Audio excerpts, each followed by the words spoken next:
Welcome to the Deucecast Extra. This is, as you know, the TV wing of the Deucecast Enterprises. We talk mostly television. Every once in a while, when there's a big movie, we will talk about it as well, which I'm sure we will be talking about next week. Spider-Man. I mean, obviously, we're going to be talking about Spider-Man. Spoiler-free as much as we possibly can, but sure, we'll definitely have some discussion about Spider-Man. The press is already having a hard enough time talking about it spoiler free. How are we going to talk? I know. Well, this is true. This is a good point, Garrison. That's a good point. Speaking of, Garrison, welcome to the Deucecast Extra. How's it been going? Yeah, sorry to interrupt you, but yes. No. I'm doing well. I'm officially on break. Got yes. my final grades man. in. Nice. Made Dean's List again. So, nice. Well an done. Average semester over here. Well done, sir. Well it's done. Not really an average semester. I wish. I've never been on any list. A dean or a president. I've never been on any of those lists. So well done. I was president list in the spring, which is 4.0, and dean's list is 3.5. So I should have. I'll get into it later. I heard the story. Your dad told it on the show this morning. Oh, did he? Yeah, I heard the story. Goody. Yeah. No, it was a funny story. Dr. Earl coming in 9 o'clock. I'm surprised you made it. No, dude. I would not miss this. This is priority. Yes. This is where we have to be. Yeah. Yes. I'm not missing this. Yes. Craig, dude, we have not seen Craig in the chat in a long time. Welcome, my friend. We will be talking about Hawkeye first, and then Roth pointing out you're on time. I was surprised he wasn't there in the queue, and then all of a sudden, he pops up, and it boom, ready to go. So I may just be totally in the internet. I may not exist out in the real world. This is true. It's the Matrix Resurrections, Earl Resurrections out here. This was a fun episode of Hawkeye. Really good. I mean, the season so far has been really good. Yes. I mean, not every episode is action packed or whatever, but this one was quite a bit action packed towards the end of the episode. Yeah. I was about to say surprisingly slow at times, but yeah. And I think that we may have alluded to it last Tuesday that the particular scene that we thought may have been an action packed scene with Jack with the sword really wasn't anything.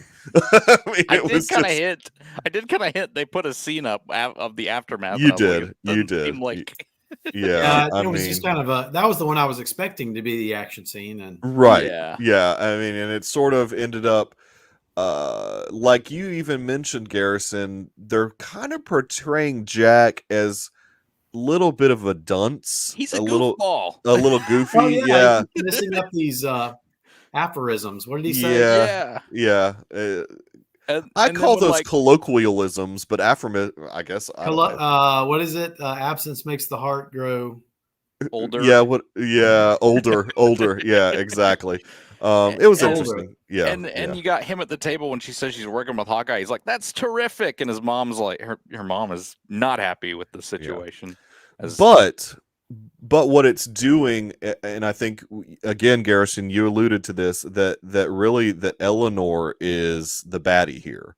And I think she set something up that we hear in this episode. We'll talk about in a little bit. Yeah, no, I mean we can go over that. I mean she calls someone. She does. Makes a phone call. I would assume it's Uncle, but or she leaves a message. I've seen two theories. I thought Uncle at first. Some other people have kind of made me go, well, maybe about Valentina. Because Black Widow shows up after the phone call was made. Interesting. And maybe that's kind of the phone call that leads to Yelena at the gravesite getting the iPad. Okay. Told to kill Clint. I could see that being a thing. The Countess making a return. Yeah. I like that theory. Because Valentina is Uncle? No. Uncle is still Uncle, but Valentina, she's also she may be connected to Madame Mask. Oh wait, I meant Kate's mother. Kate's mother. Yeah, that's a good point. I mean, that's very comic book accurate. I mean, that there's connections there. So okay, Madame Mask is not Eleanor Bishop in the comics, but no. No, I thought she wasn't. Is she? Check your history, my friend. Oh, Oh, Dr. okay. Earl calling you out. I don't know. I don't know. I personally. heard that somewhere on the. No, I don't know, but that could be that. Yeah, I mean that would make sense because Valentina's. It seems like a character that they're using a lot to be sort of the one that's bringing different people together for whatever means to an end that Well, she's got and going also, on. if they make Eleanor Madame Mask and she's not in the comics, it doesn't matter. I mean, they give mantles to people all the time Oh, and sure. change things Yeah. up. It's Oh, fine. I don't know. They may not even decide to do that at all. I don't think. Fact checked.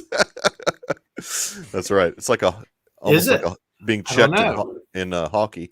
Now I feel But like I yeah, need to check the fact. that was certainly an interesting message that she left. I mean, she's obviously got something going on here. And Jack is somebody that she is using as a figurehead for this company. Exactly. That is exactly how I feel because right now Clint's Yeah. like, "Oh yeah, Jack's the CEO of this company, Throwing He's running people all this off. stuff." And Yeah, exactly. So I like the fact that Eleanor seems like she's got something nefarious going on. I mean, very obviously has something nefarious going on. She's definitely got something hidden. Yes. Yes, and putting Jack's name on that company, putting Kazi's name on that company. These are all. It's a shell company for obviously something going on nefarious. I stand corrected, guys. Madame Mask is not Bishop's mother. Dr. No, Earl. but I've heard that theory posited about the mother, and Sure.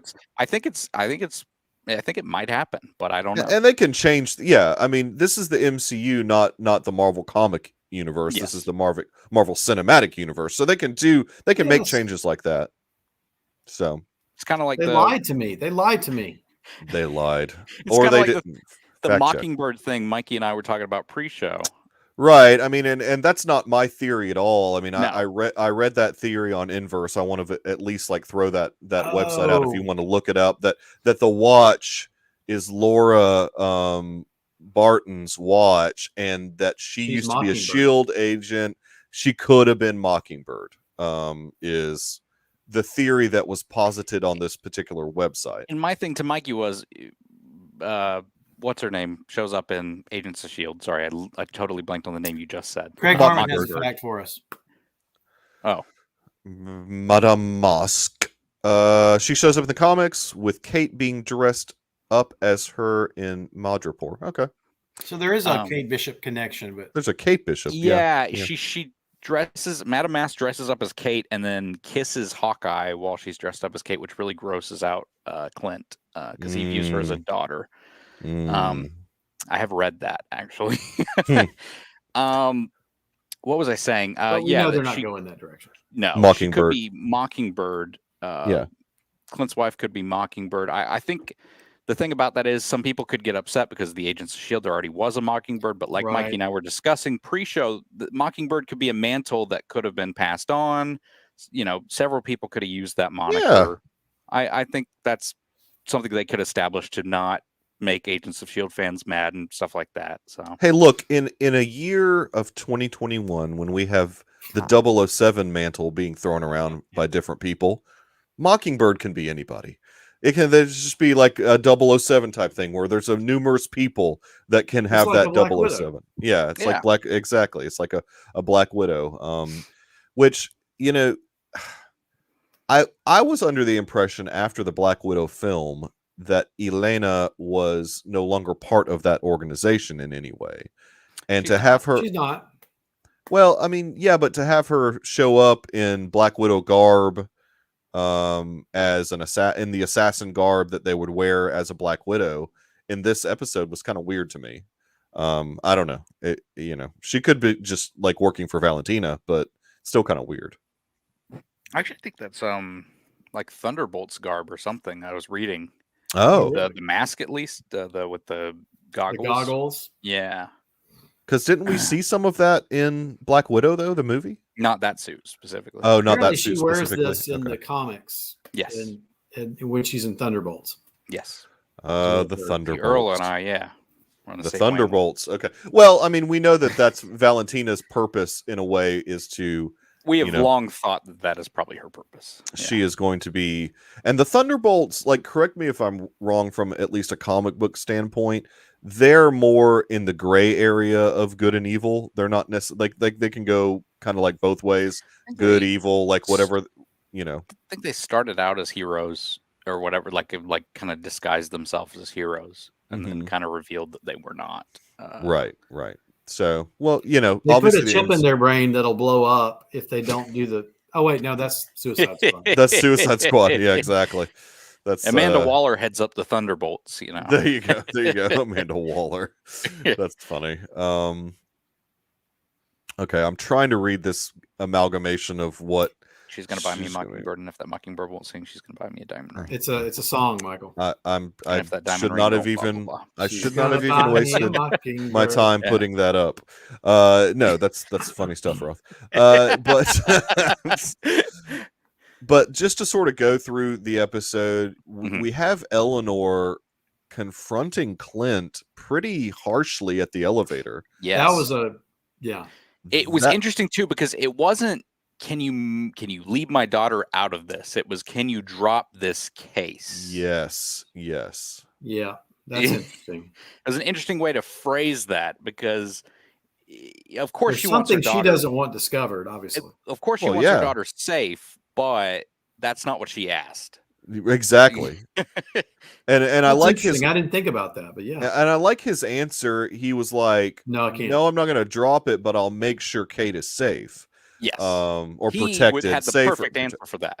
Yeah, he had the perfect answer. Whereas Eleanor was like, "I don't want you in my business." Basically, is kind of, you know, because they're using her security software to do all this stuff. You know, Kate has got backdoor access to some of this stuff and had guessed passwords and everything, and so ridiculously powerful security company.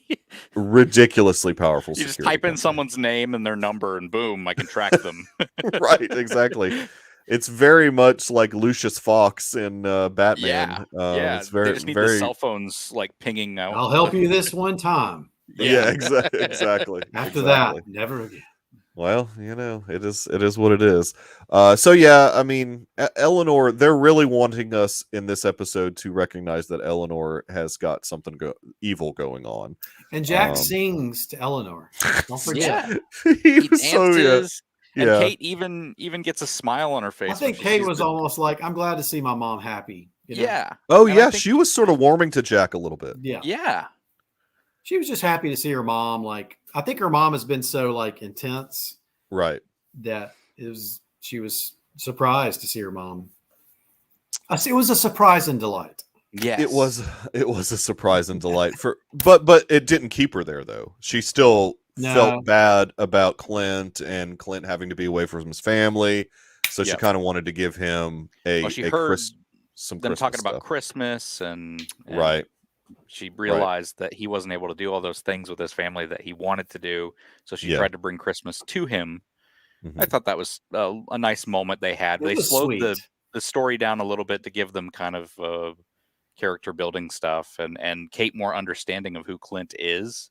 Yeah. During that interaction. Yeah. And then he goes, "I'm just a weapon." Yep. Right. Yeah. And he said, "I'm not a role model." He's not a role model. He's just a weapon. There was a tough conversation about how, you know, she asked him what was the best shot he took.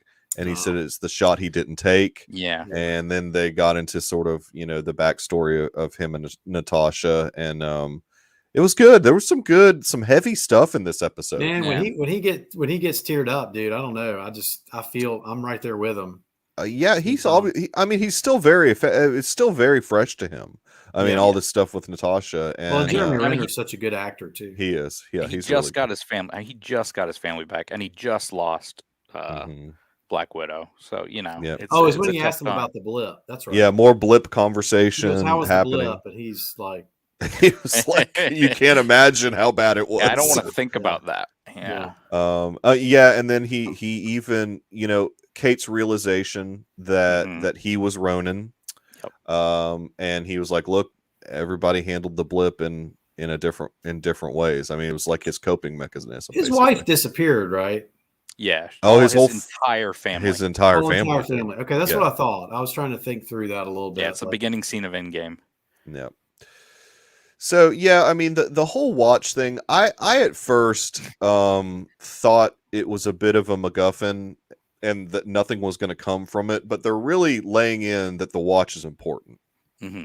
And Laura seems to still a be MacGuffin. probably, but Laura does seem to be more engaged in this process with Clint than we've ever seen her before. Maybe she. So she's really I don't concerned know about that watch. She's very concerned about the watch, and like I said, that Inverse website mentioned the fact that maybe she was an agent of S.H.I.E.L.D. at one point. Maybe the watch is hers.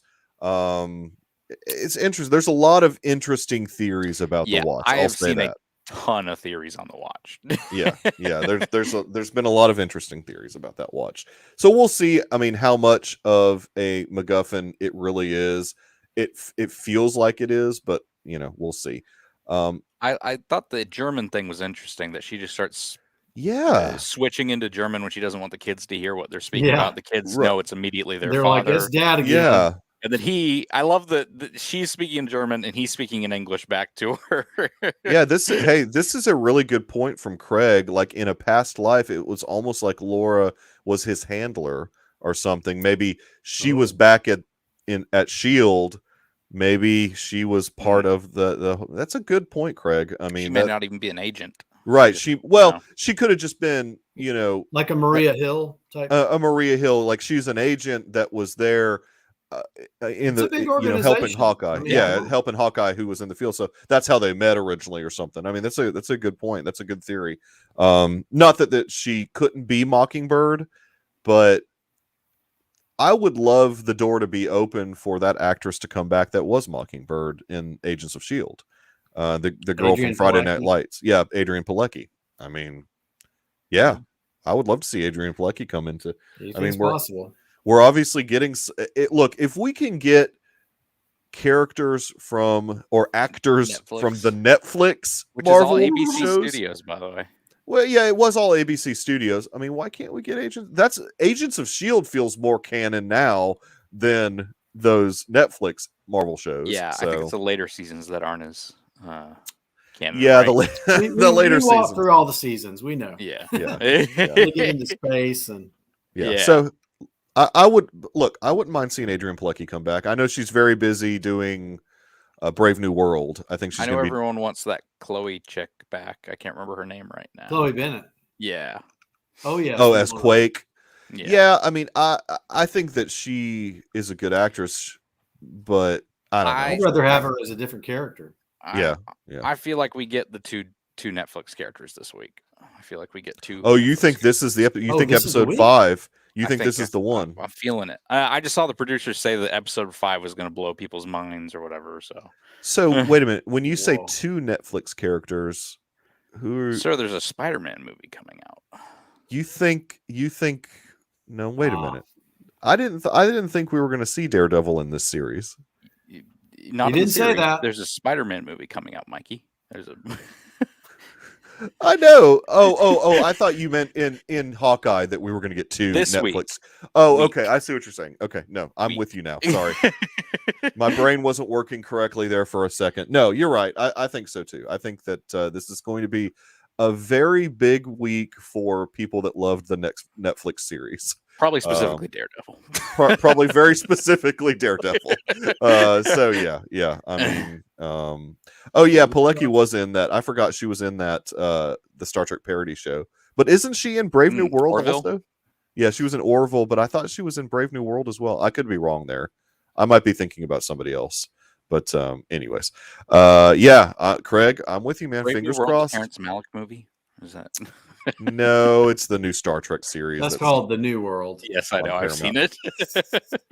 On it's delightful. No, sorry, Craig. No, not the Iron Fist. Yes. No. Colleen's back, guys. Back. Yeah, Colleen's back. Yeah. Hey, if there was one character that I would want, Night Nurse. Well, she originated in Daredevil, but Colleen, I would like to see Colleen. I wouldn't be all right. Oh, Colleen Wing. Yeah, she's good. Yeah. And Misty Knight. I liked. I like how we keep getting off on these Daredevil tangents. Well, look, Misty Daredevil. Knight and Colleen Wing. They're about to be a big part of the MCU. I think so. The Daughters of the Dragon. I think, look, if you're going to introduce Kingpin, he's not going to be a minor villain. He is not going to be a minor villain. That is a major Spider-Man villain. I mean, Kingpin is like one of the biggest Spider-Man villains. And it's all very street level. And Daredevil. And Daredevil. He's really in Daredevil a lot. Yeah, Daredevil, this Probably even more so. street level stuff. I mean, this is going to be some good stuff. So I wasn't super. I'll be honest. I'm kind of over the LARPer thing. Like I wish they would be coming back to them. I kind of feel you, Earl. I was like, oh, that was cute. That was a good episode with them. And then they're going to show back up. They're going to come back, and I'm like, yeah. I was going to say I was okay. What's the guy's name? Grills. Grills. Yeah. Grills. I would be okay if it was just Grills. That is what I was about to say. Yeah. But to bring back that whole group, and then there's now somebody else in there, and I'm like, yeah. If it was just Grills, and Grills is like super excited to help him, and he was the guy getting the bag, or he was the guy getting the arrows. Yeah. But instead it was like, let's introduce another character. It sounds like it's an excuse for them to bring in new costumes for them, which I'm very interested to see what the costumes will look like, because I do hope they go as comic accurate as they can. I really want to see Hawkeye. Well, have you not seen you've seen them, haven't you? Me? Well, they've shown pictures of them. Have they? Oh, did they? Yeah. I didn't see those. Yeah, he's got like you'll see it. They're a yellow thing. He's got the yellow and the green. Purple. No, they're purple. Hawkeye's purple. Oh, yeah. okay. Yeah, okay. Yeah. The purple stuff. Yeah. Although there's a rumor that Daredevil may have his yellow suit. Yeah, in a show later on. At some point. Oh no. I'm really sad these things are coming out into public, because that was something I knew like months ago. Yeah, I mean, all this stuff is getting spoiled. I mean, it's impossible. Internet scoop, Earl. Internet scoop in a lawyer's show coming up. Yeah, and Earl's just like, you guys know this already, right? I mean, no, Earl, I didn't. You guys know Darth Vader is like Luke's father, right? Yeah, that came up in an earlier live episode of the Imagineers podcast. Somebody was joking around about that in the chat. So I mean, the LARPer thing, I think we're done with. I don't think we're going to bring the LARPers. I don't think. Oh no, they're back because they got to give them the costumes. Oh gosh, I mean, why? Why do we need all that? I mean, we've only got like 40 minutes in each episode here to do stuff. Just have Grills deliver them. I'd be fine with that. Yeah. No, that'd be okay. Now, Clint did hit up Causey for some information. Yes, great scene. Yeah, I like that. Was a really good scene. I'm liking this actor more and more. This Frothy guy. He had a pretty funny interview where they asked him about Uncle, like who Uncle was, and he was like, "You mean Uncle? What do you say, Uncle Bob or something like that?" Dave. Uncle Dave. Yeah, he said, "You mean Uncle Dave?" Important. Uncle Dave or something. Yeah. Yeah, exactly. I liked. I this guy. I've never seen this actor before, so I don't know where they got this guy, but he's pretty funny. I think he's good. I was gonna hope that they were gonna go full clown with this guy and make him like super evil. I mean, he may show up later. You never know. In another series. Exactly. Yeah, Dollar Store Kit Harington. The second week in a row, I think Jacob said that. No, he's not Dollar Store Kit Harington. Come on, Kit Harington from another country. He is Kit Harington is Dollar Store Kit Harington. That's my opinion of Kit Harington. He's okay in some stuff, but most stuff. Mikey's a Kit Harington hater. I am not a fan. Look, Kit Harington's not the best for me. I'm not a big fan. He was great in Eternals. He was good in Eternals. He was like the only thing good in Eternals. But I mean, he was. Let's not say only. Whoa! I'm saying, look, there is a lot I would change about that film. Yes. Yeah, I'm sure it's going to be popping up on Disney Plus any day now. January 13th. There you go. January 13th, right around the corner. You can watch Eternals. If you decided not to go to the theater, Disney will let you watch it within 45 days now. So there you go. Or in some cases, like with Encanto, 30 days. That's longer than 45. Oh yeah, that's a bit longer than. But Encanto's only 30. Money coming in. So yeah. Anyways. Yes, every line he has in the season. Gosh! Yeah, I'll just make a quick comment. There's a season I hate more than the last season of Game of Thrones. but I'm just gonna say that. Of that show, there's a season in Game of Thrones that I hate more than the last season. Really? Yeah. Oh, Whoa, this is controversial. That is controversial because I pretty think much it was season 5. I hated that season. Wow. Was that the one with the masks and? I can't even remember now. Oh yeah, where a lot of it was what's her face in that? What's in the masks and all that. That was I think that's right. Yeah, that was a dumb season. That I did not like that season either. Yeah, where a lot of it was like we would for 30 minutes at a time we would see the dude pulling off the scabs from the dragon stuff, and that was like a 20-minute scene of him just pulling off the scabs. That's from the one stuff. where Kit dies at the end, I think. Oops. Yeah. If you haven't seen. Hey, wait, spoiler alert if you haven't seen Game of Thrones. But yeah. Here's a guy who apparently knows Game of Thrones better than we do. House of Black and White. I love seasons 4 and 6. All right, let's get to Hawkeye. Anyways, it's 4 and 6. Okay, so they get some kind of ping, right, about the watch. Yes. They say, okay, it's in this apartment. Yes. Is that where we are? I feel like we're there. Yeah, we're basically there. I mean, there wasn't, these episodes are not very long, but I'll make one more comment before we get there. There was a trick that Kate learned from Hawkeye of that little coin. Oh, yeah. Where she snaps it. That'll come back to play, I'm sure. I was about to say, I'm 100% sure that's going to come back in some episode. Yeah. Probably the finale. Had that little ornament. He just turned the TV off. She's going to use that at some point. They don't waste their time. I mean, we've seen. I think it was an Oregon O. I think it was like Oregon Ducks. Like what? Really? No. The little thing she was flipping. I wasn't paying attention to what it was. What are you talking about? No, it had nothing to do with the Oregon Ducks. Go Ducks, anyways. But I mean, no, it had nothing to do with the Ducks.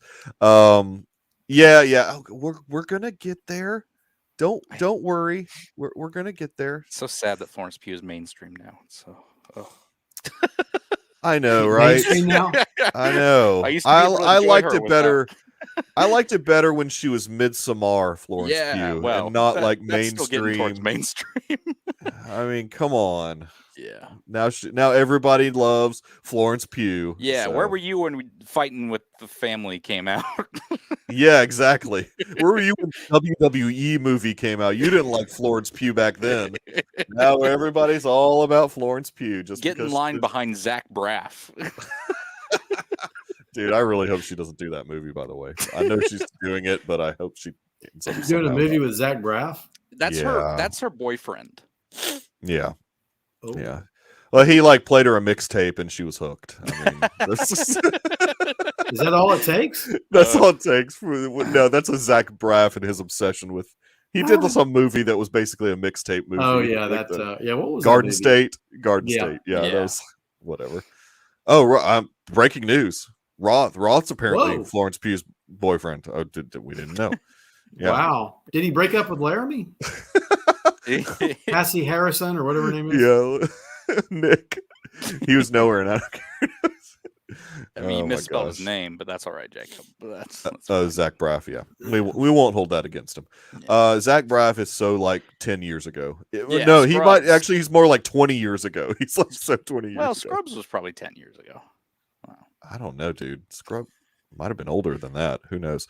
So yeah, I mean, they're going into the apartment, and there's a lot of silent alarms in said apartment. Strobe lights going off. Lots of strobe light action. A big indication that it was silent alarms. Yeah, but Kate does not understand that. No, Kate has no idea what's going on, and can't even. I mean, she's describing to Clint what she sees, but Clint's like, "What are you talking about?" Yeah. And then, I mean, then she hears Clint struggling with something, and misunderstands what he's saying. He said, or was it she said Maya was here? And he's like, I know. He's like, I know. I'm fighting her. Yeah, miscommunication. He thought Maya was fighting him. He didn't realize it was a Black Widow. He didn't realize it was Elena. Now, do you think Clint knows Elena? No. Okay, so you don't think there's any recognition? She was a Black Widow. That's all. Okay. It's interesting. Because I mean, I doubt what's her name brought it up. Nat brought it up to him. No, probably. Well, yeah, that there wouldn't have been a chance. Definitely wouldn't have shown him a picture because they were barely around each other. They were kids. Right. Well, I just thought that maybe They're pretty good friends, though. Since we are apparently like 5 years in the future, right? I mean, I would have thought that perhaps Elena would have made herself known to the Avengers somehow. I'll amend my statement. Nat could have brought up Yelena, but I don't think Clint would have any reference for her. Yeah, like yeah. Yeah. He may have not seen her. Yeah. Picture. Her likeness. He has maybe heard her name, and that's about it. Yeah. Now Clint was really struggling against Elena. Elena was kicking some butt. Well, I mean, I think she probably surprised him, and that does not help when you got a great fighter. Yeah. She was awesome in that scene, and even when Kate shows up, I mean, she's still really taking them both on in a way. I know Maya was up there too, but Maya seemed like she was sort of subdued pretty quickly, or just decided to run off. Maya seemed almost confused because of all the people who were fighting each other on the roof. Right. Everybody's fighting. I did like it. Yeah, she does, doesn't she? I forgot about that. What's that? She got shot with an arrow. Yeah. Oh yeah. Well, don't forget the first thing we have is like Clint's like, okay, now I need you to go up on the top of the roof and then he goes, where'd she go? And then she's down, like just going up through the elevator with some old dude. Can I address that? When I said was a really good fighter, I was talking about Yelena. So she gets a surprise, but she's on him, but she's also a really good fighter. So that puts him I think Clint is too, though. I mean, we're talking Ronin. I do think Clint is a good fighter. If you watch episode 3, he knows what he's doing. With his I think he's a legit fighter now, especially if he has a sword. I mean, he's taken. If you remember in Endgame. Was it Endgame or Infinity War? I can't remember which one, that he took down that Yakuza guy pretty handily. And I mean, that was Endgame. That was Endgame. Yakuza, they're all swordsmen, and he took him down. So I mean, and that particular guy, what is his real name? Hiro Sonata or something like that. Mm-hmm. He's awesome. I love that actor. He is not in enough stuff, in my opinion. But yeah. So Clint, she got the jump on him. He can hold his own. She is a Black Widow. Mm-hmm. Yep. Yeah. She's a killing machine. This is true. The ep gives the payoff to the Black Widow post-credit scene, fresh off of Nick's mind because of his other podcast, Mom CU, which is a great podcast. Heroes of the Mom CU. Heroes of the Mom CU, where he and his wife, who has never seen any of the MCU films, are sort of going through them chronologically, and they're really fun. He and his wife and his family do them, and you guys should look that up. It's fun to listen to. But yeah, I mean, we got to a point where Clint basically is like done. He's like, Kate, we're done here. Mission over. Go on home. It's been fun, but no. Yeah. I think basically, I mean, what happened was the Black Widow got introduced, and he realized the kind of promise he made to Kate's mother. Right. This is supposed to be a reconnaissance mission, not a big fight. Well, remember, she throws Kate off the building. Yeah. And he has the exact same scene where he's reaching out. Oh man. Yeah, the parallels there. I mean, there was a parallel earlier in that scene where she has a shot to take at Yelena. Mm-hmm. Oh, well, no, that's later, actually. Never mind. That's a little bit later. Yeah. Well, no, I mean, I think we're talking about that whole. But that's another shot that one of the Hawkeyes didn't take, as mentioned earlier on one of the Black Widow. And Elena, she kind of like shakes her head. Like, you're not gonna shoot. You're not gonna shoot me. And and has that awesome like shoots that thing into the ground and just jumps off the roof. That was pretty backwards dive. Pretty freaking awesome. Repelling, basically.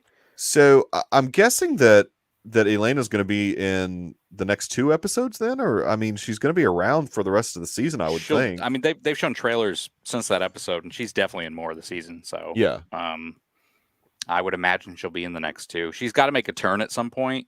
Right. She's going to start working with them, I promise. They just have to get over this misunderstanding that Clint didn't kill Nat, because at that point, Yelena probably won't want to kill him at that point. Yeah, I think that we'll get like maybe in this episode that's coming out later on this morning, like in a few hours. I think that we will get Elena probably still trying to finish her mission and there'll be one other fight sequence with them, and then they'll come to some like understanding that Eleanor is the real bad person here, and Uncle's involved, and Maya's involved, and all of this stuff. And Clint clearly knows who Uncle is, by the way, which probably deals with his run-ins as Ronin. It's interesting because where did he say that? Just saying he talks about the person above Maya a few times. Yes. Yeah. He's a very powerful person you don't want to mess with. Yeah. Right. He said that. Right. Yeah. So that's interesting. You know, going back to like the very beginning of the episode, though, at that time, obviously before what happens later in the episode, he mentioned to Eleanor that what they were dealing with would not qualify as like an Avengers level threat. Yeah. So I thought that was interesting that he mentioned that. Nick, you know, we were talking before, I think before you jumped in, we were talking about Valentina a little bit and how that could have been the person that Eleanor was on the phone with, or I'm sorry, the message she left to be contacted. So do you think that line was birthed out of Far From Home? Because after Far From Home came out, there's that scene of Gyllenhaal saying, "Now this is an Avengers level threat," and it became a meme online, and then it shows up in Hawkeye, and I'm like, did they just steal that line from Far From Home? Yeah, and it's interesting that because I've never heard that before Far From Home. It's interesting that the people that are coming in contact with who they know is an Avenger, obviously the Avengers are known by the general population. They're almost like sort of flippant about it a bit. At least Eleanor and Jack seem to be. Like Jack being kind of an idiot anyways, it seems like. He was like, "Oh, we've got an Avenger in here." No, thank you, by the way, for saving the world. Yeah, exactly. Like, who says that? Yeah, thanks. I love Jack. I mean, that's he's like, "Oh my God, you're an Avenger." Yeah, exactly. It's so stupid, but I love it. I mean, it's funny, but it's just kind of weird for him to. Thank you. I mean, and Eleanor, obviously, she has dealings in the underworld. Yes, and so she's not really concerned, I think, with Hawkeye. Other than she wants him out of her business. Other than if he solves this case that she doesn't want solved. Yeah, exactly. Whatever that is. Yeah, exactly. I mean, she doesn't want him around. Actually, Jack says, "Oh my gosh, you're the Arrow." Yeah, he does. I forgot about that. And then I think she Kate mumbles about branding at that point. Yeah, exactly. There's that whole subplot of the branding issue. You're the Arrow. There's good stuff. She's like, "Why is there an Avenger in my house?" That's what. Yep. And so, part of that conversation, and I know we're jumping around a lot, but part of that conversation that Eleanor was having with Clint by the elevator was interesting too, because she was like, "You know, Kate is not a superhero," but then Clint said she is very good at this, though. So that's the first like admission that at least we've heard as an audience of him saying something positive in that way about Kate. What? Episode 3. He says, "You know, you are one of the world's greatest archers." While he's deaf. I thought he was joking around with her when he was saying that, though. I think he was being serious. Oh, I think he was serious because he saw her shooting back and forth. Like, well, okay, well, maybe he was being serious, but I mean, she is good, obviously, at this, and so, you know, he points that out to Eleanor, which I think Eleanor is probably aware. Obviously, I mean, she spent the money for her to take all these. It's more cracking of the shell. Again, you know, she's gonna be a superhero by the end of the show, or not a superhero, quote unquote superhero. Yeah, she's gonna be a hero by the end of the show that he respects most likely, but again, as a daughter figure, so he's gonna be very protective of her still. Right. No, I agree. There was just a lot of good dialogue in the episode to really pay attention to. It's a lot of dialogue. It's another one of those things where, like, I don't know if, again, it's my TV or what, but I have to watch these shows at least the second time through with subtitles on, because I just miss so much just watching it first time through, and I have headphones on while I'm watching the episode, and I still have a hard time because I think it's like the way that they're syncing dialogue nowadays in shows is just weird or something, because I have still a hard time catching everything. So I No, Michael, the all those I know I'm having to go second all time those with IMAX the subtitles. surround sound showings are starting to get See, to you, look, man. I'm not the only one. Earl, I'm I not think the only one. I think he's got some impacted earwax. He's got to get no. Oh, It I'm might gonna dig be. it out. I might want to. Yeah, And no, I watch all. that's right, Nick. I watch all the Disney Plus shows with captions, but not for the same reason. Oh. Sometimes there are things in the background that you literally just can't hear.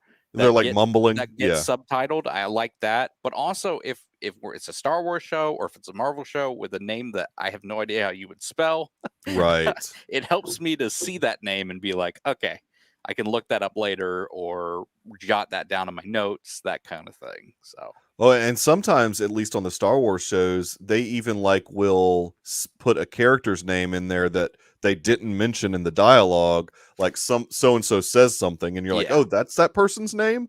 So yeah, there's actually little tidbits every once in a while. Definitely with Wheel of Time, because there's so many words, and I don't know the story. Dude, don't talk about that Game garbage. of Thrones when I talk about that Wheel of Time garbage right now. we don't want to hear about what. When I binged Game of Thrones, yeah, I had to put on the subtitles because I was like, I got to learn all these names and the names. And Craig is not one with the subtitles. My kids do that too, though. Craig, it drives me crazy. I don't know what's up with kids doing this. My kids do the same thing with subtitles. It's kind of weird. If I'm going to see like a big movie, I don't want subtitles on the screen, which is fine because they don't do that here. But at home, again, if it's like sci-fi fantasy or something, I'll sometimes turn on the subtitles just to see it, Well, and you make a good point about like sometimes they're really quiet or something's going on, and you make a good. I mean, in fact, in this episode there was a couple parts like that. So I mean, or they say something under their breath that they're trying to be sarcastic with, and you kind of want to catch what they're saying. So I mean, hey guys, here's an interesting fact, though. Interesting fact.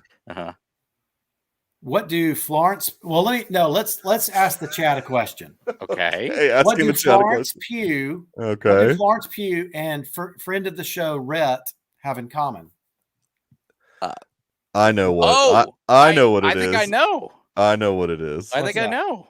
Go ahead. Well, they're both in Little Women. They're both in Little Women. They're both starring Rhett's in Little Women right now as we speak. Right now, if you want to fly to Birmingham, Alabama, you can see Rhett in Little Women. In fact, even stranger, I believe Florence Pugh and Catherine Newton, who's being introduced in Ant-Man 3. That's right. Played the exact same character, but in two different versions of Little Women. Catherine Newton is in I think the PBS version or something. Yeah, the PBS version, which my niece, who is a Little Women expert, she says the PBS version is the one. That is the best version ever of Little Women. I need to watch it because I like Catherine Newton. But yeah, I do too. I didn't realize that she was in that, so I like her quite a bit. A show that she was on Netflix that I watched was really good that got canceled because Netflix just canceled. Spamming her comments about getting a season 2. Yeah, it's not going to happen. Notice she Cowboy Bebop. It's not going to happen.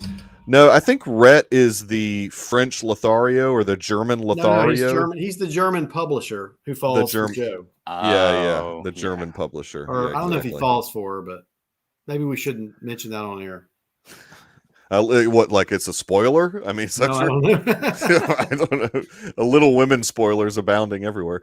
Yeah. So this particular another Bert and Birdie episode. So it was they're good directors. Great action at the end. I got to say that fight. Yeah. What about Kate trying to do the slide across and I know. She gets that was stuck. epic. She gets stuck. Yeah.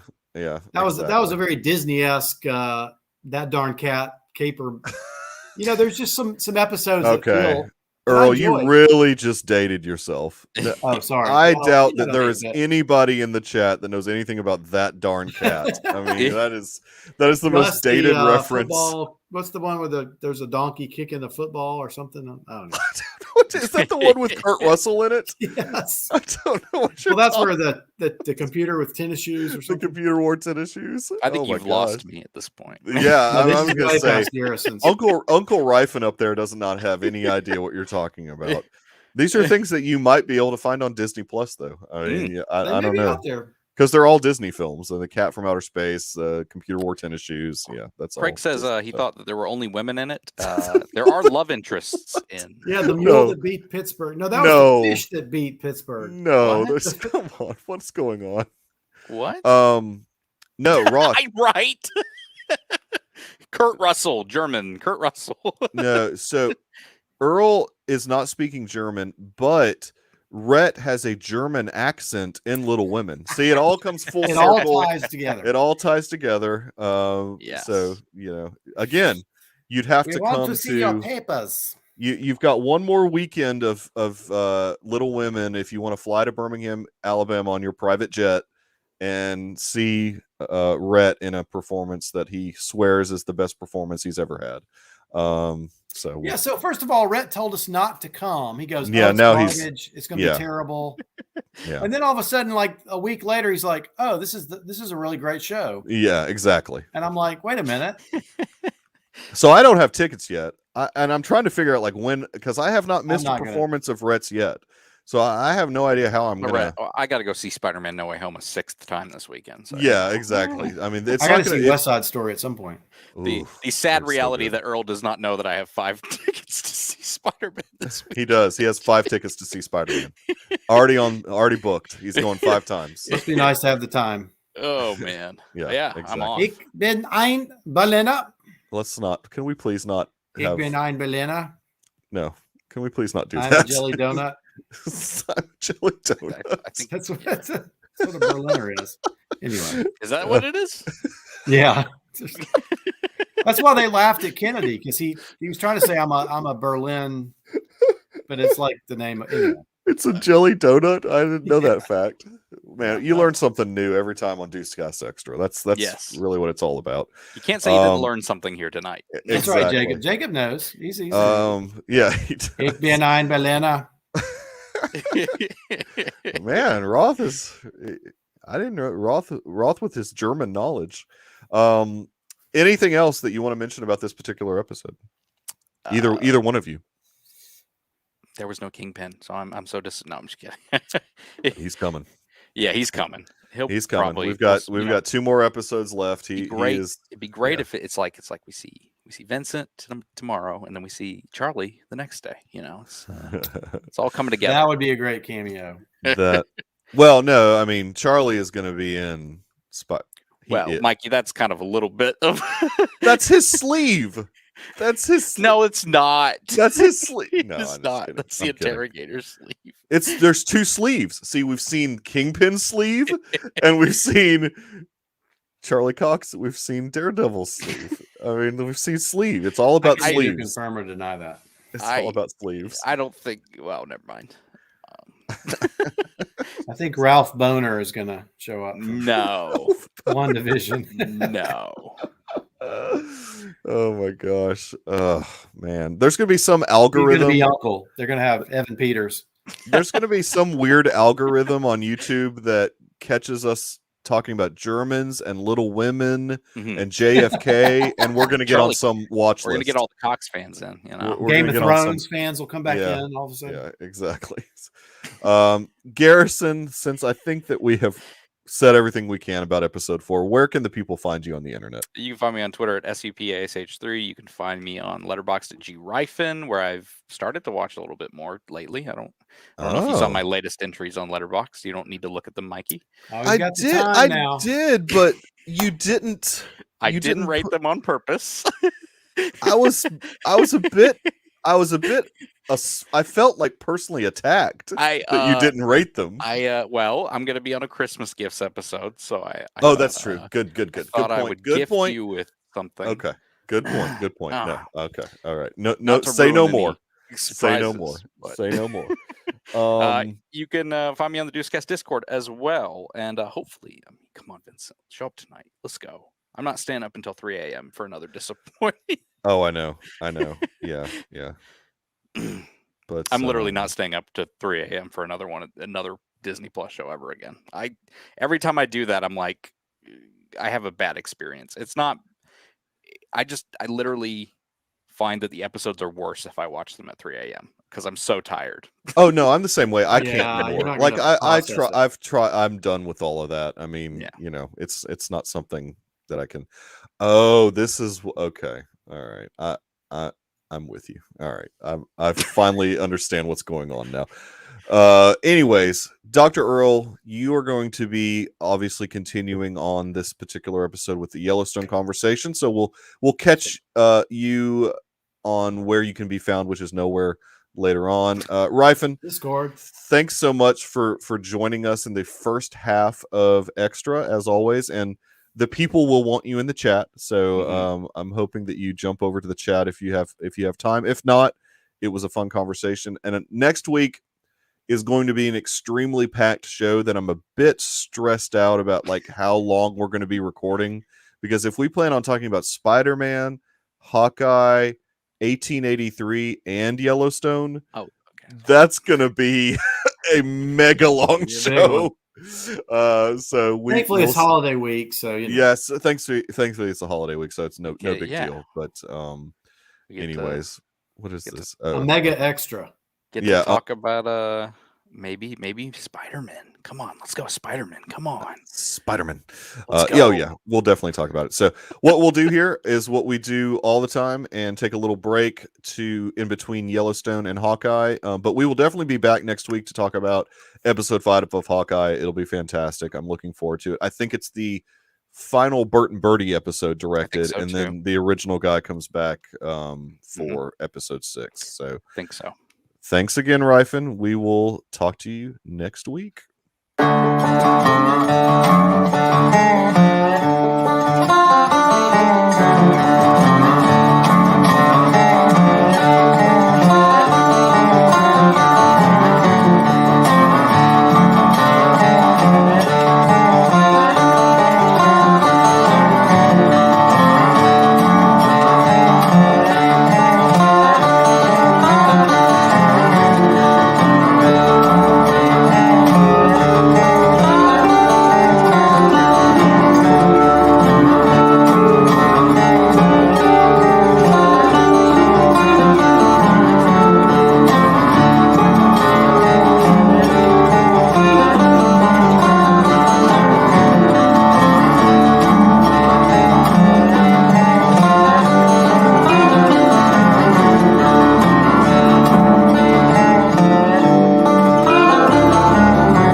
We're just gonna have to jump back in.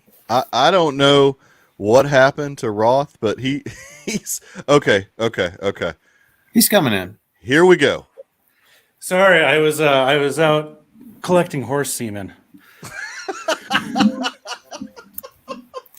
How did it go? Good. Hey, I know what you're talking Let's- about. I know what you're talking about. I got my 4-6's hat on. I know exactly Dude, you what got a you're talking 4-6's about. hat. Look at you. Dude, I'm all sweet. That is I'm a all sweet in. hat. in. Yes. Nice. Brother. Yeah. This show, I love it. Hey, you know what? I can finally say I want Jimmy in every episode of Yellowstone. You're ready for Jimmy? Well, for the longest time, I was like, okay, I've had enough of Jimmy. Mm-hmm. But look, bring him in every episode. He's got himself a girl now, maybe. Yeah, What's her name? A little Emily. Yeah. Emily. Let's Come see. on. I have the actress as well somewhere. Oh, okay. Catherine Kelly. Catherine Kelly. Okay. Mm-hmm. Good for her. She's very forward. Apparently, the women in Texas are very forward. She asked him out. She asked him out, and he's like, "No, I can't." Well, she was like, "Can I buy you dinner?" And he's like, "I can't let you do that. I can't let you do that." So this series, dude, I freaking love it. I had to relocate to our sunroom. We are getting new carpet in our basement, so the office is full of a TV and entertainment center. Oh, So, okay. If I'm echoey, that is why. It's a little chilly in here, hence the sweatshirt. You sound good. I am running against Mr. John Dutton for governor of Montana. Governor Sunka is coming. I would vote your way. I'd totally vote your way. What a freaking good episode, though. Episode 7. I mean, the biggest news for me out of this particular episode is that we've got 3 more. Which they still have not updated that on IMDb. Mm-hmm. That's so crazy because I swear the very end of the episode, I mean, I trust you guys. They said next week, season finale, and they showed all this stuff. And I was thinking that's a lot to put in a finale, but maybe they were just trying to say the next 3 episodes, or I don't know. No. I mean, we've got 3 more episodes of this, so it's going to be exactly like the first 3 seasons, basically 10 episodes, which makes sense. I mean, that's what you would expect. But for some reason, IMDb is just not updating, so we can officially say that IMDb is garbage. Yep. They just don't know what they're doing. But we trust your judgment. The episode, it said it at the end of the broadcast too. I saw it at the end of the broadcast. I did too. It said 3 episodes left in big bold letters. Now, holy cow, I was wrong for so much of the Deucecast Extra. I guess what we don't know though is if they're going to be airing on the following Sundays after episode 8. That they weren't very clear of. They could take a break. They could and maybe give 1883 give 1883 a time. Yeah, like a couple episodes.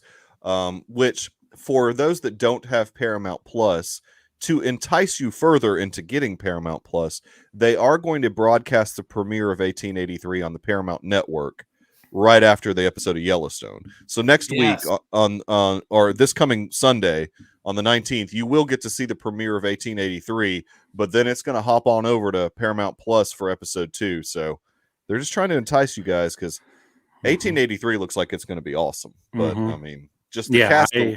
The cast alone is a huge draw for me. I mean, and hey, they're teasing us even in this episode for 1883. They open it up with a Tim McGraw song. Yes, exactly. Oh, they did, didn't they? Yeah, they did. They did. Hey, that's just the cowboy in me. Look, I'll be honest. I'm not a huge Tim McGraw fan, but it was. No, fine. I'm not either. It was fine. I wouldn't go see Mr. McGraw in a concert. I'll just say that much.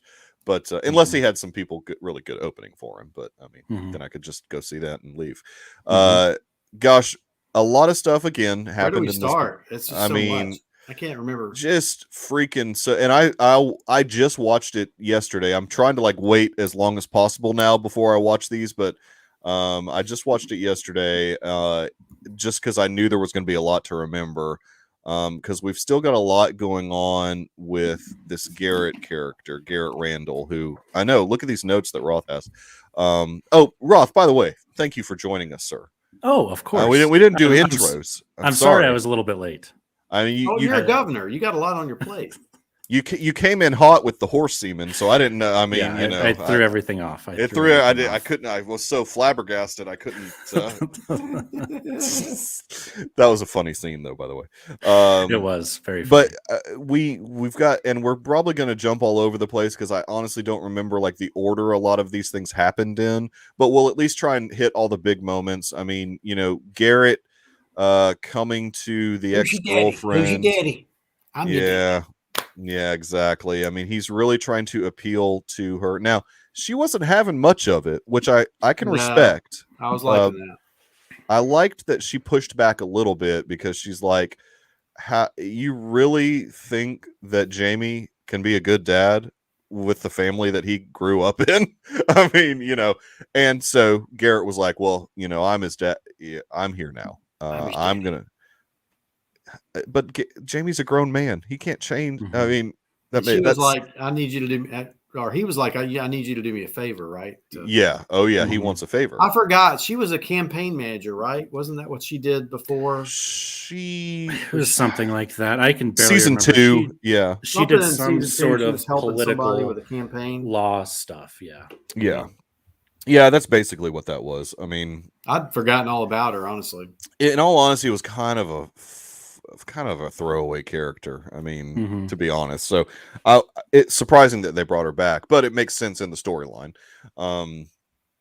But again, I'm still sticking to like my one big theory that I hope comes true is that Garrett's not his real dad and that he's just a grifter that is looking to cash in on. So that's my theory, whether it happens or not. And I don't think we'll get it paid off this season. Although with 3 episodes left, maybe. I mean, so. They could bring some stuff to an end. We still got what? 2 seasons past this?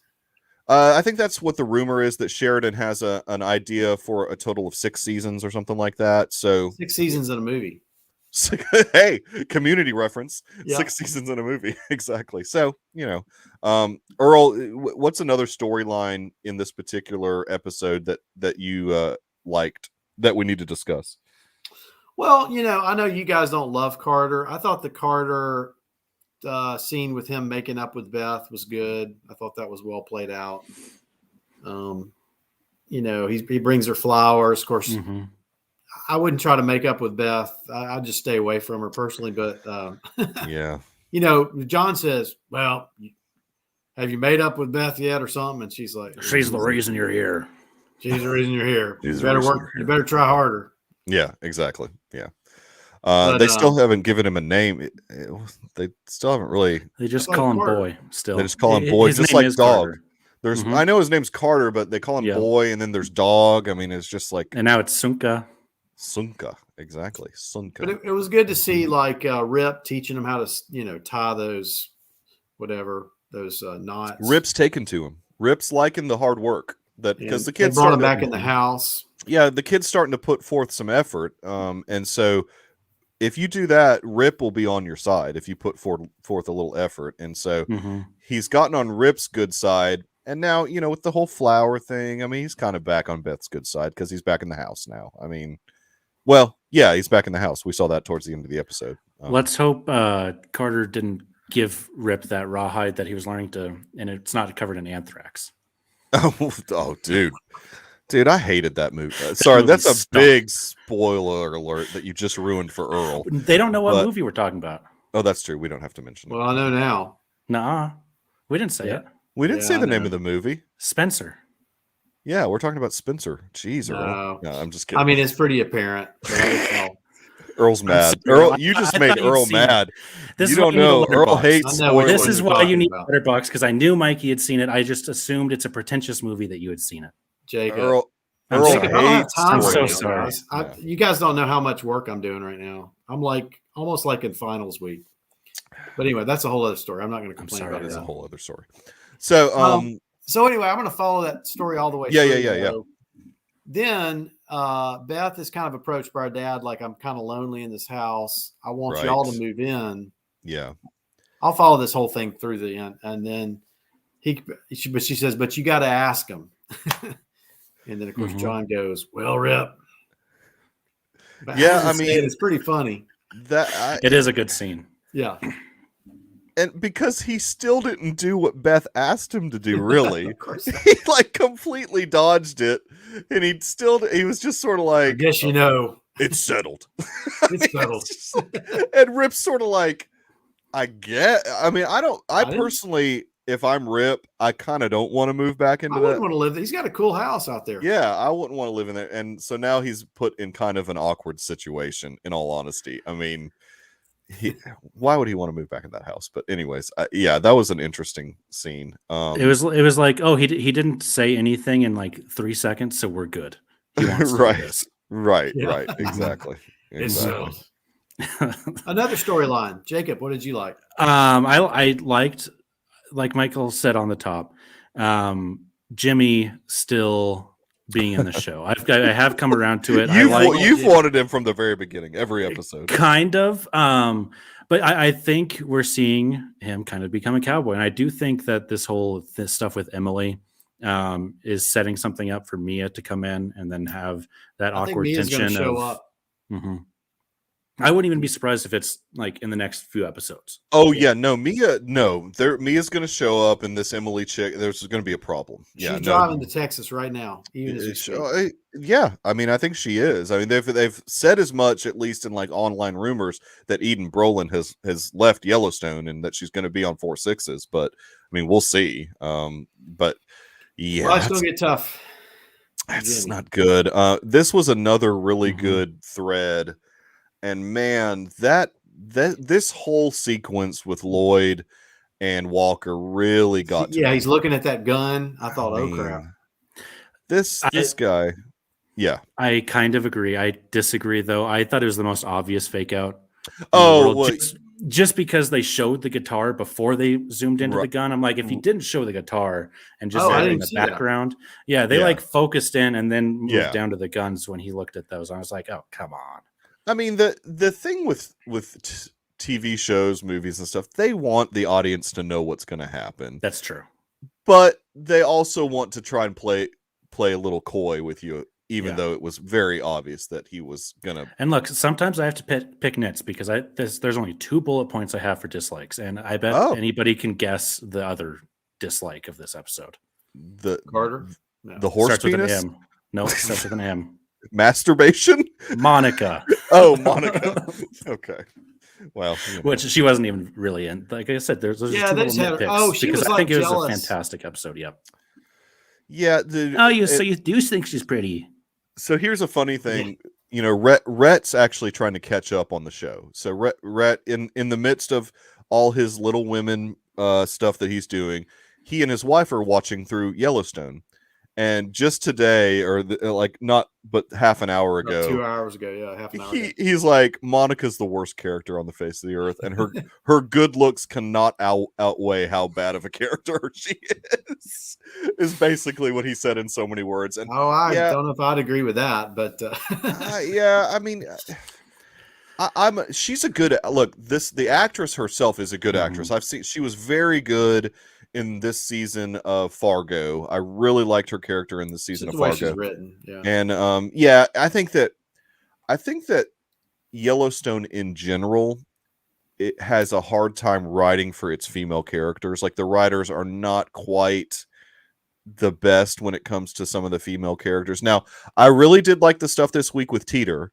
I thought that all of that was really a great good. Scene. I liked all of that stuff with Teeter. I thought that was a very well-written scene and very well, sir. Yeah, very well acted.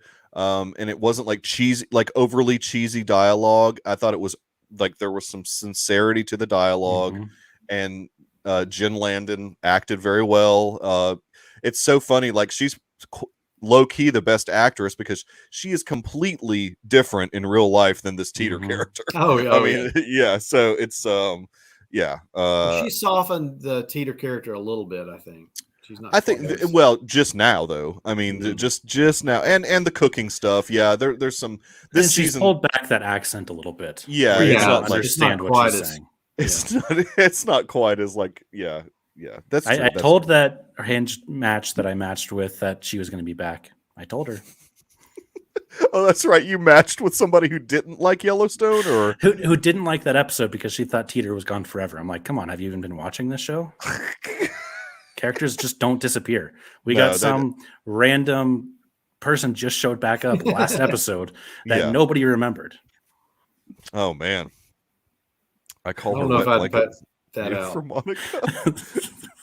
Why not? Why not, Earl? Come on, Earl Rainwater. Sorry. Please respect the Lakota people. Yes, Monica is Lakota for wet blanket, not native for wet blanket. There you go. There you go. We need to be more precise. Yes. We need to be more precise with our insults. Yes. Exactly. We need to be. This is a very multicultural episode. We've spoke German. I think John Dutton should have said, "Okay, Teeter, you can come back, but those other two girls." Yeah. Why is Laramie back? She doesn't do anything. She's a barrel rider or whatever she is. Racer. Racer. Yeah. I mean, she's got some skill on a horse. Obviously, you have to if you're going to be a barrel racer. But I mean, why didn't she go with Mia? I thought Mia was her best friend. No. Well, I mean, because she's in love with Guitar Dude. I don't think a girl like Laramie is in love with people. I don't. I've seen her type. I don't think she's. She's in love with She'll be with Dutton. She'll be with John Dutton soon. I mean, think about how quick she bounced from Lloyd to Walker. I mean, she's just, she's just. But no, I mean, Walker a guitar, dude, and that song that Ryan Bingham sang, I got a song for you. He is a poet, man. That dude is legit. I freaking loved that song. I need to find what album that song's on and pick that up because he's just so good. And I love he was like, I think this one's for you, or he said something like this. I think you might like this one. I think you might like this one. I think this one will fit you. And I respect Walker more as a character now because how much he did hold his own last week in the fight. He's a little wiry dude. Dude had been stabbed and still was able to hold his own with Lloyd. Yeah. Who is like a cowboy through and through, and he still held his own. So I'm starting to like Walker a little bit more. I think that he's still a bit of a troublemaker, but I think that I'm coming around a bit on him. So I don't know. They're making him a little more sympathetic. He was kind of I think so. A dark horse. You didn't know what he might do. And well, at first you thought he was gone. I mean, I thought I'm out of here. I'm gone. Well, Casey had let him go. I mean, Casey was supposed to kill the guy. Casey was supposed to kill him. Let him go, told him never to come back, and he shows back up. But I mean, it's Speaking of Casey, I like him and Mo teaming up together. I do too. I think that was cool. I didn't really understand everything that was going on in all of that, in all honesty. It's a lot of government stuff that they were talking about. Did you get any notes on that, Roth? Yeah. So with them tracking the horses, so there's the government rounds up occasionally some wild horses and sells them at BLM auctions, which is Black Lives Matter Bureau of Land Management. Oh, okay. And so that's just what that was. They found what they thought were wild horses. I have that written down here. Typical government employee that doesn't even notice shoes or brands and always incompetent at their jobs. No offense to any government employees watching, but I mean, hey, you speak the truth though. Then I was just glad Mo didn't kill the guy. I was just like, I'm just glad they negotiated with him. That's true. Because Mo doesn't mince words. He just no. But when Mo is like, I've got a crazy idea, I didn't think the idea was that crazy. They just let the horses out and ran them into the direction they wanted. I didn't understand exactly why that was so crazy, but maybe it's because in general Mustangs are so unpredictable that maybe that's why it was so crazy, because them just letting them out of the pen and trying to get them. Man, when they ran those horses, dude, I don't know. I could watch 40 minutes of that. Something male rose up with a Ryan Bingham song in the background and 40 minutes of dudes just taking horses from one place to another. I'm good. I call it Yellowstone scenes, and I could just watch extended scenes. You know how they have biomes or whatever for Star Wars on Disney Plus. Yep. Paramount Plus needs to just have 40 minutes of horse wrangling with Ryan Bingham music, and I would watch it in a loop. I didn't mean to bring this up earlier when you were first mentioned Paramount Plus. Yeah, I hope they change that interface at some point because I it is can never garbage. find anything. It is So hot hopefully they garbage. just have 1883 right on the home screen. I'm sure they were, but That will I'm start. a little worried for that. I might have to watch it on live so I don't miss it. I'm worried. What, 1883? Mm-hmm. Well, Just because Paramount Plus is so hard to deal with, but it'll be okay. No, if it's like a typical streaming service, though, it's not going to be live. They don't have I live. meant the first episode. Oh, the first episode on the Mhm. network. I see what you're Mhm. saying. Yeah, I mean, it is garbage. They may eventually change it, but in all honesty, if you look at the numbers, there is not that many subscribers to that thing. They just need my $5, and then They just need Earl's $5, and then if they can just dude, get my Mhm. $5. Earl, I hate to break this to you, Earl, but if you don't pay $10, you're gonna have to watch commercials. Earl just throws his pen down. This is over. I'm out. That's tough. I know. Good night. I pay $10 a month because I hate commercials, and I'm watching commercials now, so it's not. Well, it's up to you. I'm just saying, if you do the $4 thing, you're gonna have to watch commercials with it. I get Hopefully to see they're them not say, like the Peacock commercials that cut out like a good 30 Those are seconds of good every grief. single time they cut in. See, that's a problem. You gotta. That's why because Paramount Plus, their interface is pretty hot garbage. I would rather just buy a Criterion collection channel, Criterion channel subscription. I know you would.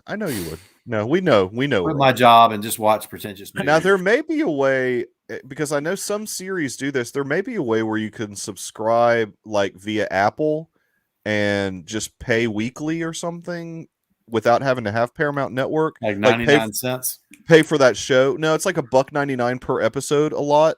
I don't know if the Paramount shows do that, but there's some shows that you can do that with Apple TV where you just pay like $1.99 per episode and you don't even have to subscribe to Paramount. And I think a lot of the times you can even buy like a season pass for that's what I mean. Season pass. They may have that. You might want to look into that. That could be another option for you, Earl. Instead of an 1883 season pass. That could look. You should look it up and see. I mean, it might be a possibility for you. Okay. Because it's a show that we're going to discuss, Earl. So you need to jump on board. No, you don't have to. Roth and I can handle it if you don't want to. But I mean, Earl's like, Earl just found his way out. I will miss you. I will miss you. Yeah. No, we would miss you if you jumped off 1883. But we must. I'm going to give it a try next week. We'll see. You'll be able to exactly. You'll at least be able to watch the premiere. I'll watch it. Yeah. Then dude, it's got the girl from Run, Hide, Fight in it. Mm-hmm. Come on. And a big cameo in episode 2. Even though I know who that is. Mm-hmm. Even though they have Vincent not D'Onofrio mentioned as Kingpin. they have not mentioned her name one time on any of like the previews and stuff. It's like they're avoiding mentioning her being in the show for some reason. They mentioned it on the first one. The very first one. It was like introducing or whatever. Oh, introducing. Yeah. But then they like took her name off, and I'm like, what? Yeah. Why are we taking her name off? Unless they got rid of her for some reason. But I mean, she's canned. I don't know. Garrison's in if Kingpin's in. If Kingpin's in 1883, Garrison's in. He's timeless. He's timeless. Kingpin is timeless. He was a railroad magnet in it. Several other big things happened in this episode. The governor showed back up. The woman that we thought was like gone. We were asking about her. Like, where's the governor? Yeah, the governor. She shows back up with the news that she's going to be running for Senate, and that she wanted to put Jamie. No, absolutely not. As the candidate, and John Dutton freaks out. Mind, dude. He did. He totally lost his mind, right? No. I mean, And just think, if Jamie would have at least told John, who was the one to call out the hit, he may have said yes. Maybe. But yeah, it's interesting that neither Casey nor John sort of is expecting some news from Jamie on that. Like, I know. I thought that they wanted an answer on that, and we haven't seen that come to fruition yet. That thread, hadn't we? I don't think they've dropped it Casey completely. and John, yeah, I think that they'll bring that back. Obviously, in these last 3 episodes, there's going to be some resolution there. Garrett and John Dutton are going to have fisticuffs at some point, I would think. Which Put him in a circle pin and let him at it. There you go. Dude, we almost got there. He put the gloves on and everything, and he was ready Mm-hmm. to fight. And then Rip was I'm like, ready. "They'll hate you." I was like, "Who cares?" Freaking John Dutton. Who cares if they hate him? He certainly doesn't care. Yeah. So John Dutton decides he's going to run for governor just Dude, to that keep. scene at the end. Oh my gosh. Oh man, it was brutal. I wrote out the Jamie entire thought he was speech. about to be announced. Yeah, that's and Beth. That was brutal. She's so bad to him. Just so she bad hates to him. him. She's like, And I have a note down beginning. here that Okay. Garrett's really digging his claws into Jamie, and he's trying to get him to stick, and the Duttons just aren't helping. It's just so frustrating to watch because It is, I am rooting for Jamie to come back, but Yeah, me too. I don't think it's going to happen now. Earl's been saying he wants redemption for Jamie for like 2 seasons now. I mean, this is like, I don't know, man. I think Jamie's. But I don't think Taylor Sheridan wants him. I think he likes him being sort of this.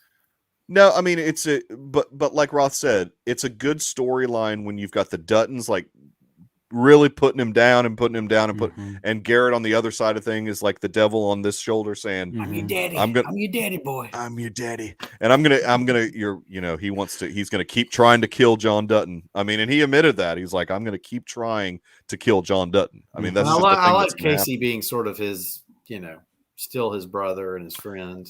I mean, Casey is kind of for right now, Casey's on the reservation. He's kind of like away from everything going on. Which has me worried for the future.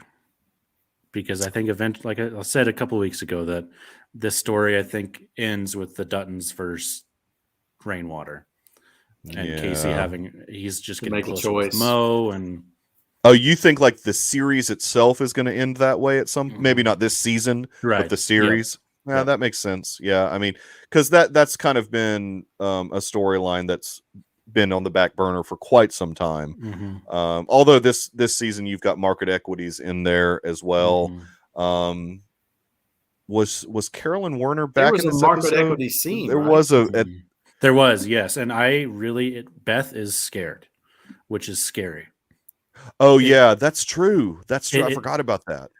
I'm afraid of what she's going to do. Because not that she's going to do something bad to John, but just it's like the whole analogy of a hurt wolf being backed into a corner. Right. That's when they're at the most dangerous. I think that's kind of where Beth's at right now, and I don't really know which way. Well, she stirred up the animal rights activists. Well, yes, and that is a very smart. She wants little to use move them she now. had there. Yeah, that'll shut down them developing because. The note I have is these big corporations are actually afraid of like this small mob type of people that Summer, whatever her name is. Whereas like, obviously the mink coat people that buy the mink stuff aren't, but these big corporations are because they're worried about public image and everything like that. Sure. So I think that's a really smart move for Beth to kind of try to bring in her. Yeah, she's playing chess and everybody else around her is playing checkers. I mean, so that's a move. She's the mama bear, or she's the bear. What does she say in that? she's the bear. Yeah, I'm the bigger bear. I'm the bigger bear. I'm the bigger bear. But you're right though. That was an interesting scene when she saw the plans for the development. She did freak out a little bit. I don't think she realized that. You could see it in her face. What's going on here? Yeah. And her excitement level when her dad told her that he was running for governor was like, that's as excited as I've ever seen her, because the wheels started churning. Be the way to block it. That'd be the way to. She was like, we could block everything. We could save the farm. Like, we could save the ranch. You don't have to do any. I mean, and John's like looking for a way out, and he says as much. He's like, I was hoping you would help me find a way out, and no, I mean, hey, if we get a lot of like John Dutton governor speeches, I'm in, because that speech he had at the end was awesome. I have it all written down here. Oh, okay. I'll read it out loud because it's good. I want to hear it. All right. I'm not going to do a John Dutton impression. If you listen to the John podcast, you'll know I'm not good at that. I don't want to do. You don't see it on your way to work, and the fields are on the mountain. There you go. There's a war being waged against our way of life. They'll tell you all the reasons why our way of life. They'll tell you all the reasons. Oh, I wrote that down twice. They'll tell you all the reasons why our way of life is bad for Montana, bad for this country. We'll tell you so much you might even start to believe it yourself. Question what you do and who you are. They'll tell you that the land's only hope is for them to be its steward. The ugly truth is that they want the land, and if they get it, it will never look like our land again. That is progress in today's terms. So if it's progress you seek, do not vote for me. I am the opposite of progress. I am that wall that it bashes against, and I will not be the one that breaks. Oh, I got goosebumps. You can't see Episode end. That was good so read. awesome. That was a On the good wall. read. Yeah, look, you might as well be Rhett in Little Women. That was a good read. I got goosebumps from that dude. Freaking That awesome. gets a slow clap from me. Yeah, thank dude. you. I love that scene so much. It was great. Yeah, I'm the opposite of progress. I'm the wall it bashes against, and I won't break. That's so Dang. awesome. Yeah, But he's got to win. I mean, all they have to do is put Jamie up on the other side against them. yeah. And I wonder if Jamie's even going to try and do that. Like, if he's even going to try and fight for that position. I mean, I think Garrett's going to force him into it. oh, you think Garrett's going to say, I think "Don't Garrett back and his down"? wife friend are going to help him. Mm-hmm. Could be. And I mean, I think things he's- could get very ugly. He's going to be the progressive Dutton, yeah. and then And I Rick's wonder- gonna kill him. I wonder at some point if we're going to have a scene where he's like, "I'm no longer a Dutton," and he like changes his name legally to Randall. Jamie He's like, Randall. "I'm now a Randall," or whatever. Or And then whatever. he finds out this guy's not even his dad. He finds out this guy, and that's my ongoing theory. I'm that not this actually your daddy. I'm not actually your dad. This has been all a grift. But yeah, I don't know. I'm trying to think of anything else because there was so freaking much going on in this episode. It was Yeah. crazy that John didn't even know they were branded because that happened the night before. Oh yeah, that everybody was got weird. shot. So you yeah. forget how much was going on at the end of last season. At the end of season 3, yeah. Oh, Yeah. it was stacked. Oh, that's right. Yeah. He showed she showed the brand. Teeter showed the And brand. John's Yeah, like, "What the? yeah. what are you he's- doing?" When did 'Cause that they happen? Take the brand from the other guy, the old guy, the night before everybody gets That's shot. And so they didn't ever right. have a chance to say, oh, yeah, we brought everybody in. Everybody's branded now. Yeah, I mean, because at that point, all of those people had seen too much, and the Oh, only wow. way to keep them loyal is to brand them. I forgot about that old guy with the brand on. Yeah, the old guy Mhm. with the brand, and they were taking the. Oof, They made dude, Walker take it off. so brutal. Yeah, they made Walker cut it off. It's like, good I forgot grief. about that. Oh my god! He's got some good lines. When he was taking it off, he's like, I've seen a lot of shit, but this is some effed up shit. Yeah, that's right. Yeah, it's Walker. He was god, he's so good. He's so Ryan Bingham. I'm glad that he stayed in the show Mhm. because that's a really good character. Mhm. I'm trying to think of anything else. You know, Laramie, I hope disappears and never comes back. I'm No, really she's tired. hanging out in the bunkhouse now. Dude, I'm so tired of that character. You know, What? I don't know, dude. They don't give her anything to do except for look hot. I mean, and I understand that that's like, okay, she looks fine. longingly at Ryan Bingham. Dude, come on. Bingham doesn't need that. That's just a distraction. He needs to get back to writing and just singing and Singing some songs, baby. singing some songs in the bunkhouse. That's all he needs to be doing. There's actually, so you guys don't have the network, but every commercial is like some kind of Western, and he's in one of the commercials. Oh, is it Yeah, really? yes. I have YouTube TV, so I do watch it on the Oh, network. so you Yeah. watch it actually on the network? Yeah, I I watch think it it's on a the whiskey app. commercial, right? He said, you know, Probably. no, it's a seltzer beer or something. Oh, God. Yes, it's the That's kind of lame. it's Rainwater. from Austin. Yes, Ranch Mm. Water. Ranch. Oh no, I do like ranch water. Yes, it's a commercial for that. Ranch water is not. Now wait a minute. That's not a seltzer though. Isn't that just like I don't know vodka what it and? They've got it canned now. Oh, they've got it canned. Oh, Yeah, I gosh. can't remember the What company, heck? but And then Jimmy's in the Tacova. yep. He's in the Tacova boots. And it's then like Taylor everything is Sheridan. like Western in the ads. It's great. Taylor Sheridan is in the Tractor Supply Oh, my commercial. Who is? Taylor Sheridan. Oh, He's in Taylor the Sheridan. Tractor Yeah, he's in one of the commercials. He's in the Tractor Supply, which we have a Tractor Supply company right down the road from us. best place to buy Western shirts. They're like $20. Great work shirts. Yeah, the only those place we've commercials, got, man, are so Western. I was like, oh my Mhm. gosh. Cavender's is the only place we have close to me, and they actually do have some good stuff in Duluth. there. But well, yeah, there's Duluth Duluth, Trading Company. but dude, Cavender's is freaking expensive. Everything is marked up to crap there. Like you can't go in there and just be like, I want a shirt that looks like something Taylor Sheridan would wear, and it's like $80. And I'm like, what the crap? It's like a t-shirt and it's $80. I just fly to Fort Worth when I need to buy my Western gear. That's right. Yeah. You just get the private jet and fly to Fort Worth. We have legitimately like 6, 7, 8 different Western stores. Well, I'm here. sure you guys sure you do. do. Yeah, I mean, you're in the West. Mhm. You're in the Wild West. I did actually just buy a pullover sweater thing from whatever store that you just said, Michael. Cavender's? Yes, it's a Pendleton Aztec design. I'm getting We it for expect a Christmas. showing next time. Oh, I will. need I to might. see I that. might have to record from outside so I can wear it because I think it's going to be pretty heavy. It's gonna be pretty heavy. I want one of Forey Smith, who plays Lloyd. He has his own T-shirts now, and What? like he's got his face on them. I want one of those T-shirts, but they're That's like $50. awesome. It's so ridiculous.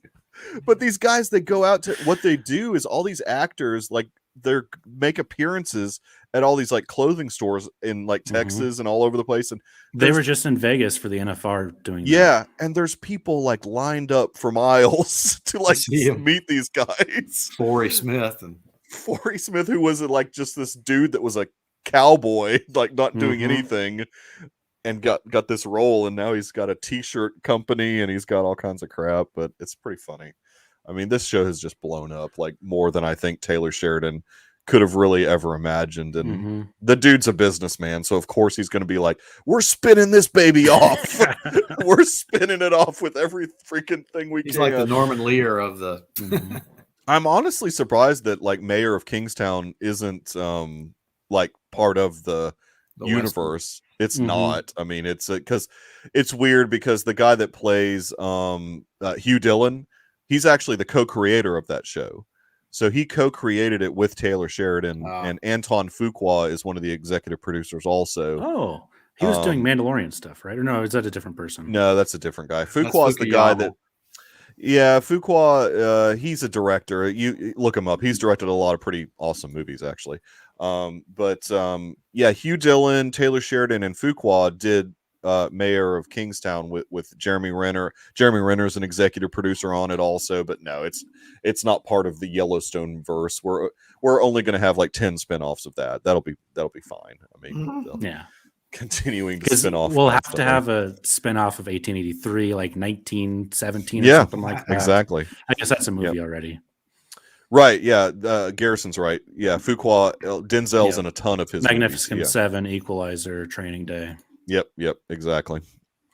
So that's all I got. And I don't think I think we covered everything.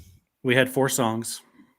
Yes, I do. This is my favorite segment, actually. The song. No Chris Ledoux yet. I'm still waiting for Chris Ledoux. Yeah, I can't win them all, dude. No, I'll meet Taylor Sheridan someday and say, "Hey, listen here. You better put Chris Ledoux in one episode before you jump in. Before you jump in, you need to look up. I'm listening through all my dad's old records. Look up the Bellamy Brothers. Oh yeah, we play the Bellamy Brothers on the radio. Dude, they're awesome. Now, I've only listened to the 70s version of the Bellamy Brothers. Those guys are pretty prolific. They did stuff. If I said you had a beautiful body. Dude, classics. Classic country tunes.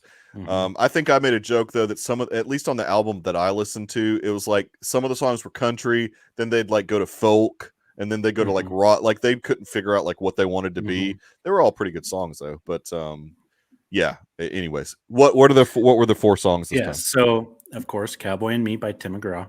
Yeah, we Don't Come Looking by Jackson Dean.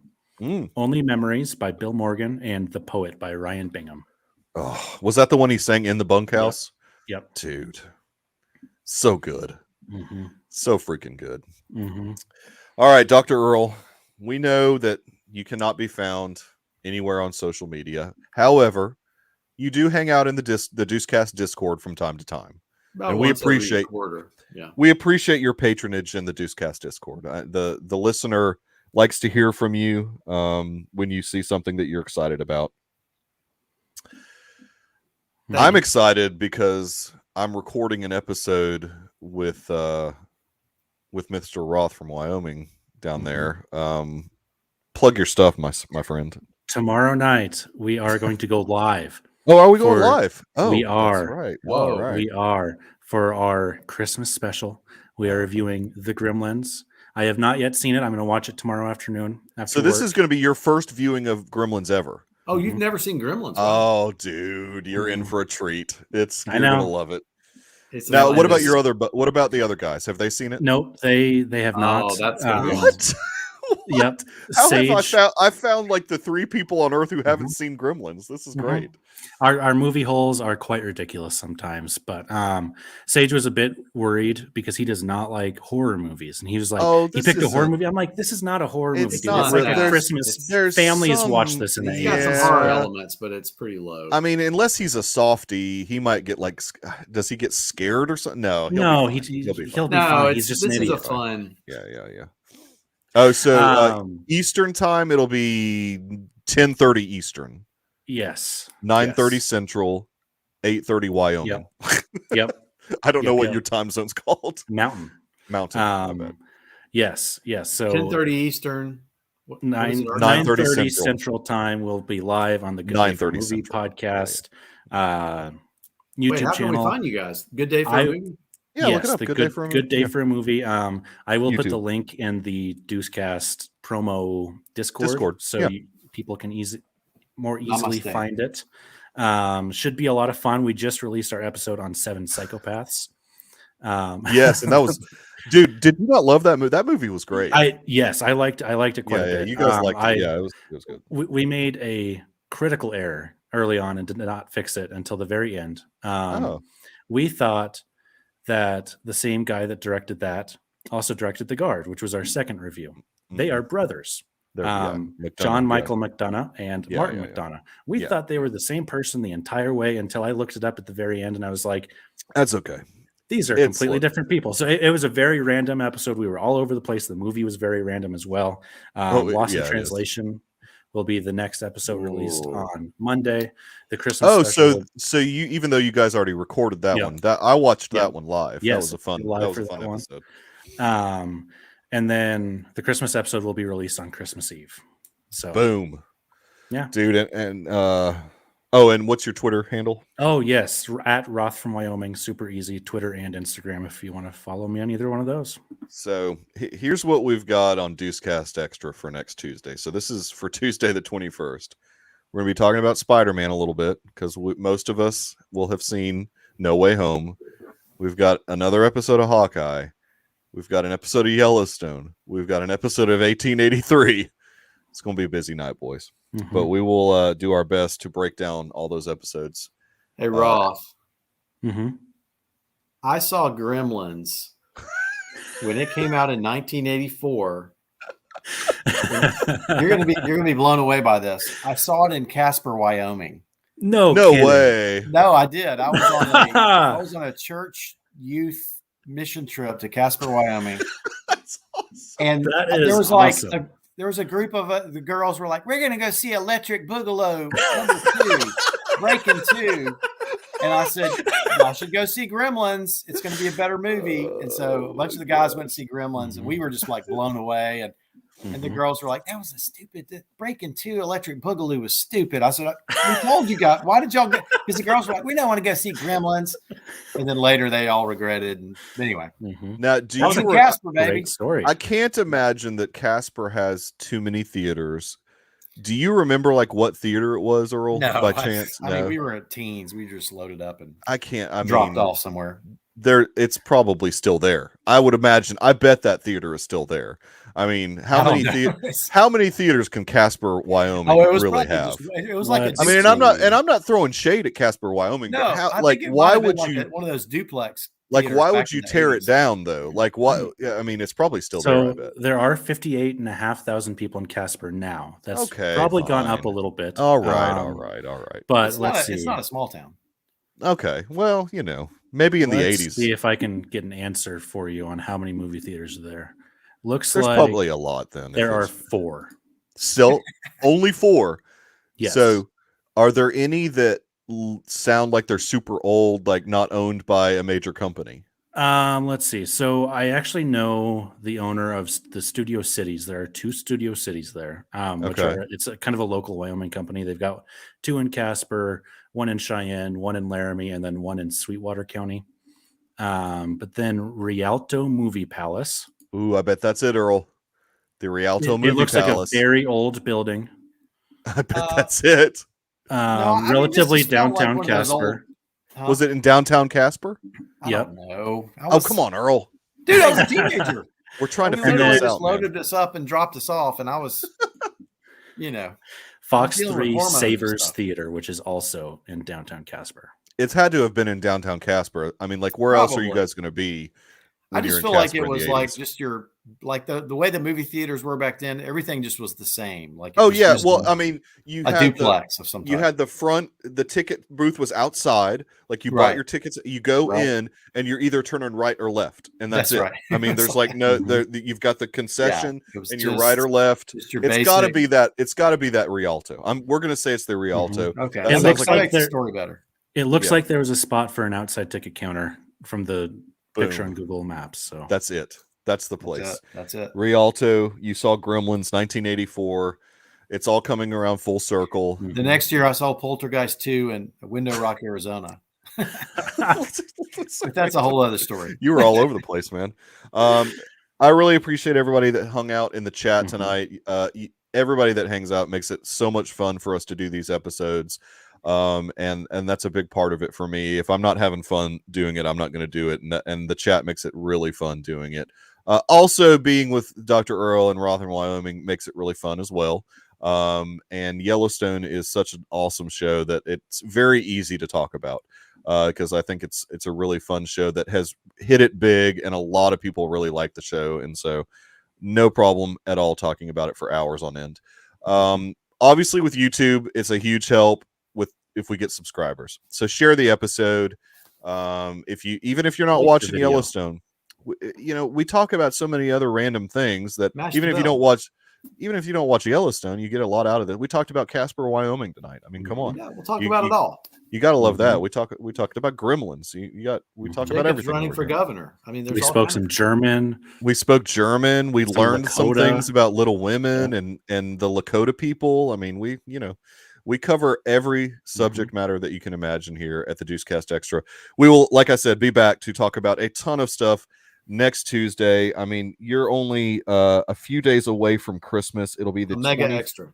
It'll be the 21st, a mega extra to lead you into the Christmas holidays, talking about movies, TV, all the fun stuff.